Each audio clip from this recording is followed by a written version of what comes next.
Ilayaraja truly live in concert organized by Arun Events and Mercury. Scan the Paytm QR and book your tickets now. இப்போது புதிய அறிமுகம் ஆச்சி hotel sambar மற்றும் ஆச்சி இடிச்ச sambar 50 gram ரூபாய் 20 மட்டுமே. Periyar Maniamma Institute of Science and Technology, Tanjavur, B.Arc, ranked number 18 in India by IIRF. Shankar sir, பொதுவாக படங்களில் வசனங்கள் இருந்தாலே அரசியல் வசனங்கள் இருந்தாலே அதுக்கு நிறைய சென்சார் கொடுப்பாங்க. ஸோ இந்தியன் 2க்கு எத்தனை கட்டுகள் சென்சார் கொடுத்துருக்காங்க சார்? நீங்கள் ஆல்ரெடி வந்திருக்கேன். அது என்னென்ன கட்டு டயலாக் கட்ஸ் வந்துச்சு, கெட்ட வார்த்தைகள்லாம் நீக்க சொன்னாங்க.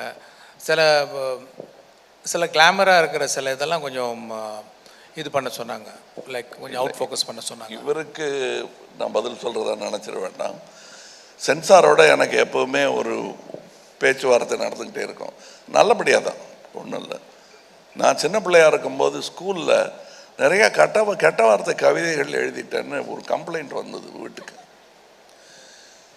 அது இதிலேருந்து தப்பிக்கவே முடியாது, என்னை வீட்டை விட்டே துரத்திடுவாங்கங்கிற பயத்தில் இருந்தேன். தகப்பனாரை ஊர்லேருந்து வரவழைச்சிட்டாங்க எங்கள் அம்மா. இவர் அதெல்லாம் எடுத்து பார்த்தார், என்ன எழுதியிருக்கேன்னு. தமிழ் சந்தம் அதுக்கு தலையும் சீரும் சரியில்லைன்னார் ஃபஸ்ட்டு. அதான் பாட்டெல்லாம் நல்லாயிருக்கு, தலையும் சீரும் சரியில்லை.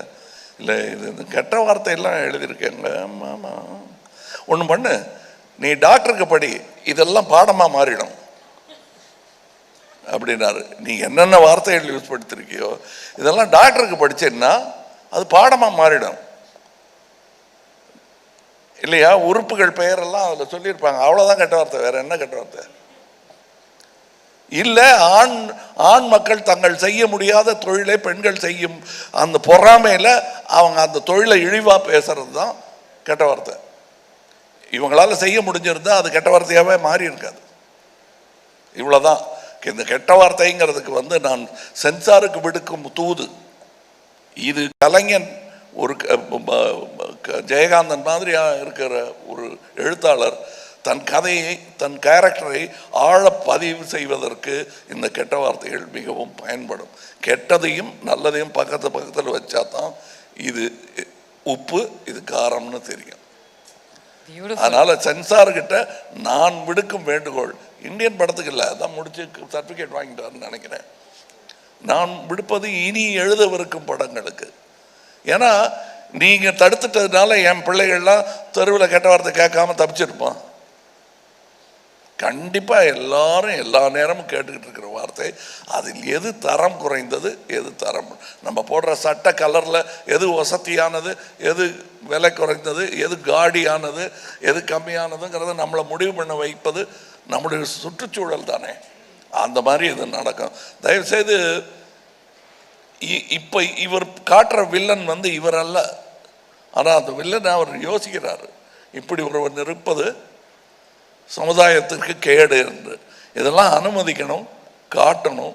இன்னும் வன்முறையினால் வரும் வன்முறையை சந்தோஷமான நிகழ்வாக படத்தில் காட்டாமல் அது வலிக்கிற மாதிரி காட்சிகளாக அதை காட்டினோம்னா வாழ்க்கையில் நிகழாது. இது தூது, அவ்வளோதான். சங்கர் சார், ஒரு கொஸ்டின் சார். அதான் நீங்கள் சாங் ரிலீஸ் ஆனதுக்கு அப்புறமே சோசியல் மீடியாவில் ட்ரெண்டிங்கில் இருந்தது. நீங்கள் இந்த சாங்கை ஏஆர் ரஹ்மான் சார்கிட்ட கேட்டிங்களா? இந்தியன் 2க்கு அப்ரோச் பண்ணிங்களா?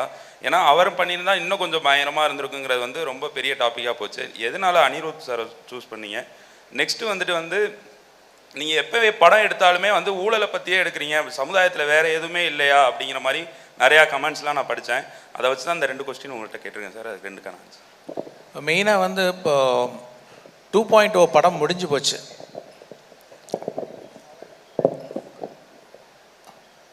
2.0 படம் முடிஞ்சு போச்சு. ஆனால் என்னென்னா அதோடைய சிஜி, அந்த பெரிய பேர்டு கேரக்டர் ஒரு சிஜி கம்பெனி ப்ராமிஸ் பண்ண டயத்தில் நான் எதிர்பார்த்த மாதிரி அவங்களால டெலிவர் பண்ண முடியல.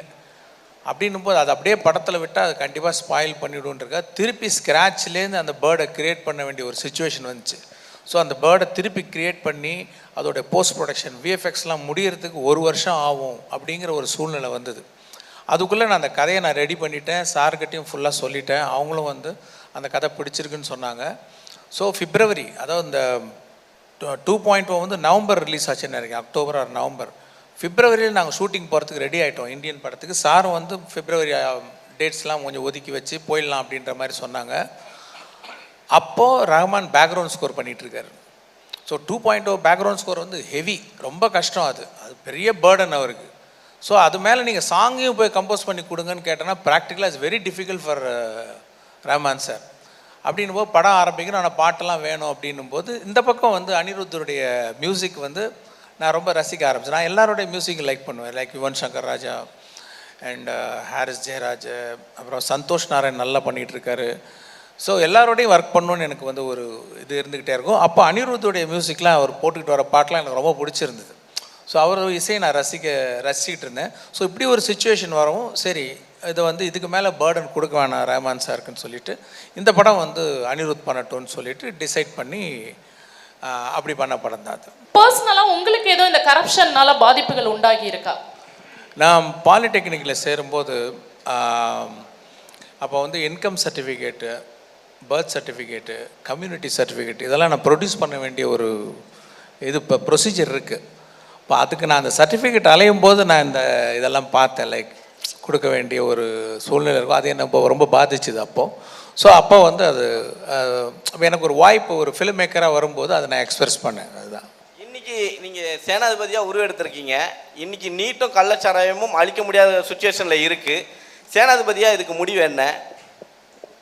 அதாவது நான் கள்ளச்சாராயத்தை பற்றி பல இடத்துல பல ஊடகங்களில் சொல்லியிருக்கேன். இது எல்லாரையும் பாதிக்கிற விஷயங்கிறதுனால இதோட பேசிட்டு நிறுத்திடுறேன். கள்ளச்சாராயம் வருவதற்கான காரணமே மது விலக்குத்தான். வள்ளுவர் வந்து மது விலக்கை பற்றி எழுதுறாருன்னா அப்பவே இருந்திருக்கு அது பெருசா. இது மத விலக்கி வச்சுட்டா அவனை மனதில் முடிவு செய்ய வேண்டும், இது உடம்புக்கு கெடுதல் என்று. விஷம் இதுதான், நெருப்பு இதுதான், இதை தொடக்கூடாது, இதை உண்ணக்கூடாது என்னும் உணர்வு பொது வெளியில் வர வேண்டும். அப்போ தான் இது போகுமே தவிர மது விலக்கு பண்ணி வச்சுக்கிட்டா கள்ளச்சாராயம் மிகும், அதனால் கள்ளச்சந்தை பெருகும், கள்வர்கள் பெருகுவார்கள். சார் கமல் சார் ஒரு கொஸ்டின் சார். உலகநாயகன் கமலஹாசன் நாங்கள் வந்து ஃபியூச்சர் ஃபுல்லாக நாங்கள் கேட்டுன்னு இருக்கோம். இப்போ வந்து உலகநாயகன் தாத்தாண்டு ட்ரெண்டிங் போயிட்டு இருக்கு. நீங்கள் கூட ஸ்டேஜில் சொன்னீங்க நான் இப்போ கூட தாத்தா தான் என் பொண்ணு மனசு வச்சான்னு சொன்னீங்க. ஏன் சார் அது மாதிரி சொன்னீங்க? சொல்லக்கூடாதுங்கிறீங்களா? இல்லை சொல்லலாம் சார். இப்போ வந்து நீங்கள் அதாவது இதெல்லாம் நீங்கள் பண்ணி வைக்கிற கோளாறு தான். தாத்தான்னு சொன்ன என்ன, நான் தாத்தா தானே. காந்தியை தாத்தான்னு சொல்லி என்ன குறைஞ்சி போயிட்டாரா? இல்லை பெரியாரை தாத்தான்னு கூப்பிட்டா குறைஞ்சி போயிடுவாரா? ஐயான்னு கூப்பிடாம தாத்தா பெரியார் தாத்தான்னு நான் சொன்னேன்னா ஒன்றும் ஆகிடா. அந்த தாடிக்கு டையெல்லாம் அடிக்க முடியாது. உள்ள மனசு மாதிரி அந்த வெள்ளை மறுபடியும் வெளியே வந்துடும். அதனால் தாத்தாவாக இருக்கிறதுக்காகத்தான் நாம் பயிற்சி எடுத்துக்கிட்டே இருக்கோம். நீங்களும் எடுத்துக்கிட்டோம்.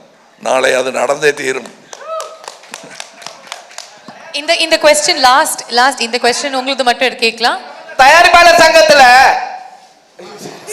சார் பாவம் சார், அவங்க வந்து இவ்வளவு நேரம் உட்கார்ந்துகிட்டு இருக்காங்க, அவங்கள பயமுறுத்தாதீங்க. யார் அவரு? கையில மைக் இல்லைன்னா எந்த அவசரத்துல பேசணுமோ அந்த வால்யூம்ல பேசிட்டு இருக்கீங்க. மைக் இருக்கு, கொஞ்சம் பார்த்து. நடிகருக்கு தடை விதிச்சிருக்காங்க. ஸோ அந்த லிஸ்ட்ல வந்து கமல் சாரும் இருக்காரு. இதை எப்படி பாக்குறீங்க? ஏறுங்க, 4 நடிகருக்கு நடிக்க கூடாதுன்னு ஒரு தடை வந்திருக்கு. அவங்க தகவல் கொடுத்திருக்காங்க. ஆகா அவரா நீங்க அப்படின்னு நான் வடிவேலு டயலாக சொல்லிட்டு அத்தோட நிறுத்திக்கிறேன். இது வந்து இந்தியன் 2க்கானது. இது பக்கத்தில் தான் அந்த பில்டிங், அங்கே போய் உட்காந்து அது பேசலாம்.